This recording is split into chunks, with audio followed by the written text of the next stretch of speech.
Pour fabriquer une balance inertielle, nous utilisons une paire de ciseaux, une scie à bois, de la colle multisurface, une boîte à pellicule photographique, un mouchoir en papier, une planchette de bois, une petite presse, des rondelles plates métalliques, du ruban adhésif et pour finir, une lame de scie à métaux. Nous commençons par réaliser une entaille d'1 ou 2 cm dans la planchette de bois. Ensuite, nous introduisons de la colle dans cette entaille. Nous pouvons utiliser la lame de scie à métaux pour bien faire pénétrer la colle au fond de l'entaille.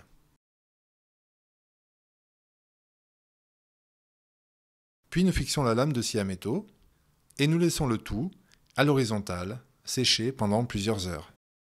Pendant ce temps, nous allons alourdir quelque peu la boîte de pellicule photo. Pour cela, nous collons 3 ou 4 rondelles de métal au fond de la boîte.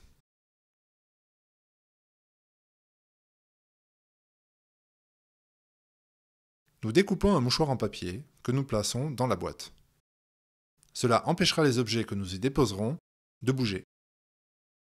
Une fois que la colle est bien sèche, nous fixons la boîte de pellicule photo à l'extrémité de la lame de scie. Pour cela, nous utilisons le ruban adhésif.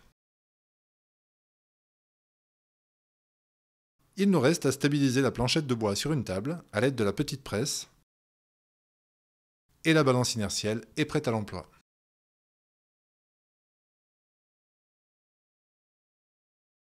Nous commençons par observer les oscillations de la balance lorsqu'elle fonctionne à vide. Puis nous ajoutons 5 pièces de 5 centimes dans la boîte.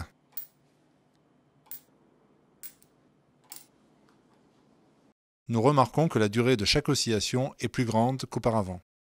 Si nous ajoutons 5 autres pièces de 5 centimes, pour un total de 10 pièces, les oscillations de la balance sont encore plus lentes.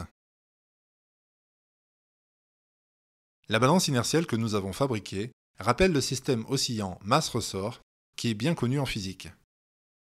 Le modèle prévoit que la durée t de ces oscillations dépend de la masse m attachée au ressort et que t au carré est proportionnel à m, ce qui est confirmé par les mesures expérimentales.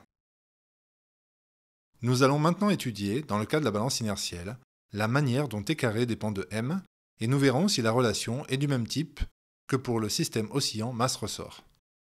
Nous utilisons une dizaine de pièces de 5 centimes de masse connue. Nous les plaçons successivement dans la balance inertielle, et à chaque fois, nous mesurons la durée de 50 oscillations. Pour cela, il est possible d'utiliser un chronomètre. Cependant, pour être plus précis, nous préférons filmer la scène et compter sur ordinateur le nombre d'images qui s'écoulent pendant 50 oscillations.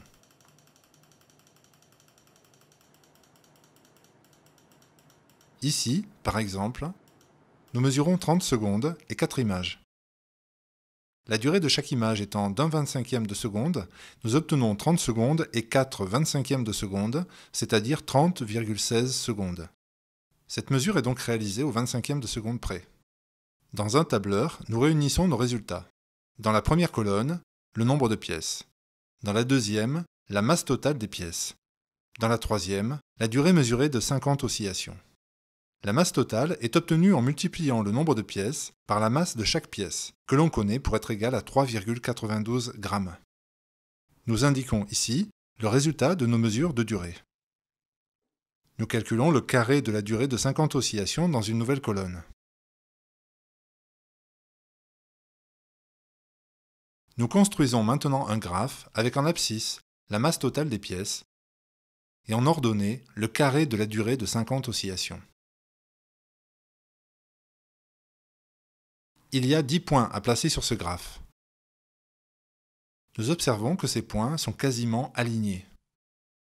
La dépendance entre m et t carré est donc affine, tout comme pour un oscillateur classique de type masse-ressort.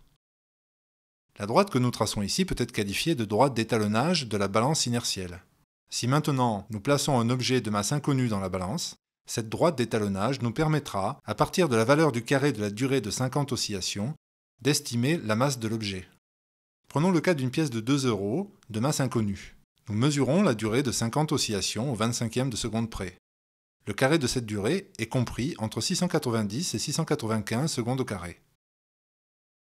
Grâce à la droite d'étalonnage, Nous déterminons ensuite à quelle valeur de la masse cela correspond.